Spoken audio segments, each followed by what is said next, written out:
जदि आपण किंबा आपणकर परिवार सांग साथी केही भी ग्रेजुएशन कंप्लीट करिसंती ना केवल ग्रेजुएशन कंप्लीट एवं आपणकर बयस मिनिमम 20 वर्षरु मैक्सिमम 35 वर्ष भितर रही तो आपणक पई देखंतु 6000 रु अधिक वैकेंसी आपणक पई आसी अछि।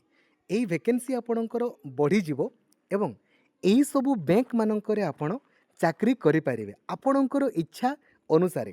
Bank of Baroda, bank of India, Canara bank, Indian bank देखि पारुछंती 11 रु अधिक आपणकर बैंक आपणक पई रहिछि। ठीक अछि। तो सबु सांग जी भी आपणकर ग्रेजुएशन कंप्लीट करिसंती एवं तांकर बयस 20 रु 35 वर्ष भितर रहिछि तांकु एही वीडियोटी को लाइक और शेयर करके जणाई देबे जो द्वारा कि से मध्य अप्लाई करि पारिबे। आउ चैनल को नुआ अछंती देन एबे ही सब्सक्राइब करिकी ऑल नोटिफिकेशन को भी आपण ऑन करदेवे। बंधुगण देखंतु ये वैकेंसी आपणकर आसीछि आईबीपीएस तरफ रु। ठीक अछि। यहाँ गोटे आपणकर संस्था जे कोन करे ना जेतकी भी एग्जाम्स गुड़ा को आपणकर एका संगरे कंडक्ट आपणकर करई थाए। ठीक अछि। तो यार नोटिफिकेशन लिंक आपणको वीडियो रो डिस्क्रिप्शन रे आपणको मिली जिवो नहले आईबीपीएस रो ऑफिशियल वेबसाइट रे मध्ये आपण पाई पारिबे। यार ऑनलाइन अप्लाई देखंतु आपणको पई ऑलरेडी 1 जुलाई रु आपणकर आरंभ होईछि एवं 21 जुलाई आपणको पई लास्ट डेट रहिबो। ठीक अछि। परीक्षा आपणको देखंतु प्रीलिम्स अगस्त मासरे होबो एवं एथिरे आपण क्वालिफाई कले मेंस परीक्षा आपणकर अक्टोबर मासरे हेवा पई जाउछि। तापरे इंटरव्यू आपणकर आगामी नवेम्बर किंबा डिसेम्बर मासरे आपणकर होबो। ठीक अछि।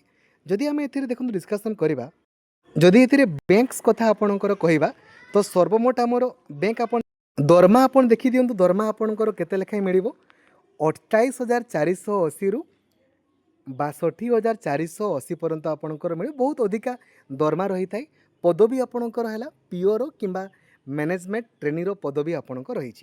जदि आमे एथिरे आपणकर डेट आमे देखले रे एज लिमिट आपण देखि दियंतु मिनिमम 20 वर्ष रु मैक्सिमम 30 वर्ष किंतु एसटी एससी मानकर 5 वर्ष बढ़ी जिवो तो 20 रु 35 वर्ष भितर थिले अप्लाई करि पारिबे। ओबीसी मानकर 3 वर्ष बढ़िबो तो 20 रु 33 वर्ष भितर थिले आपण अप्लाई करि पारिबे। आपणकर एज 1 जुलाई रु आपणकर काउंट होबो। ठीक अछि। एज लिमिट आपण जानि गले देखंतु आपणकर क्वालिफिकेशन केवल आपण ग्रेजुएशन जदि आपण कंप्लीट करिसंती किमा कोनोसी भी डिग्री तो आपण या पई एलिजिबल अटंती। जो माने फाइनल ईयर आपणकर पढुचंती एवं जहाँकर भी रिजल्ट आगामी 21 जुलाई मध्य भी पब्लिश होबो सेमाने मध्य आपणकर एलिजिबल अटंती। ठीक अछि। देखंतु एथिरे ऑनलाइन एप्लिकेशन फीस आपणकर केते पड़िबो ना एसटी एससी दिव्यांग माननकु केवल 175 टंका पड़िबो एवं बाकी जो रहिले आपणकर जनरल एवं ओबीसी पिला माननकु 850 टंका आपणकर पड़िबो ऑनलाइन एप्लिकेशन फीस। एथिरे देखंतु आपणकर जो प्रीलिम्स परीक्षा हबो एथिरे कोन कोन पड़िबो इंग्राजी 30 टा प्रश्न 30 मार्क, मैथमेटिक्स 35 टा प्रश्न 30 मार्क एवं रीजनिंग 35 टा प्रश्न 40 मार्क आपणकर पड़िबो। तो 100 टा क्वेश्चन 100 मार्क आपणकर परीक्षा गुटे घंटा रे आपनको करिया पई पड़िबो। ठीक अछि। एथिरे आपण क्वालिफाई कले मेंस परीक्षा आपण देबे। मेंस परीक्षा देखि दियंतु ता संपर्क करे। ठीक अछि। एवं एथिरे क्वालिफाई कले आपणकर गोटे पर्सनालिटी टेस्ट आपणकर होबो देन आपण माने चाकरी पाई परिबे।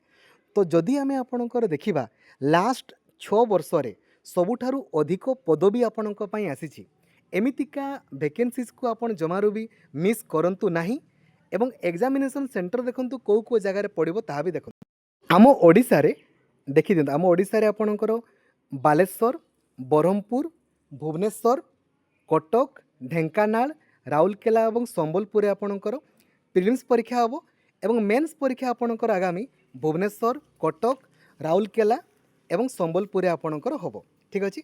तो सबु सांग माननकु जी भी ग्रेजुएशन कंप्लीट करिसंती ना तांकु एही वीडियोटी को शेयर करि दियंतु एवं कहि दियंतु जे लास्ट डेट पूर्वरु जेमिति अप्लाई करिवे। ठीक अछि। यार ऑफिशियल वेबसाइट आपणकर होची ibps.in एटा होची आपणकर ऑफिशियल वेबसाइट। सेही वेबसाइट रे सब लिंक आपणक पई अवेलेबल अछि एवं आपणको सब प्रीवियस ईयर क्वेश्चन जदि दरकार 8895154969 एई नंबर रे आपण व्हाट्सएप रे हाई लिखि देबे आपनको सब लिंक आपणकर मिल जाव। Thank you. जय जगन्नाथ। धन्यवाद।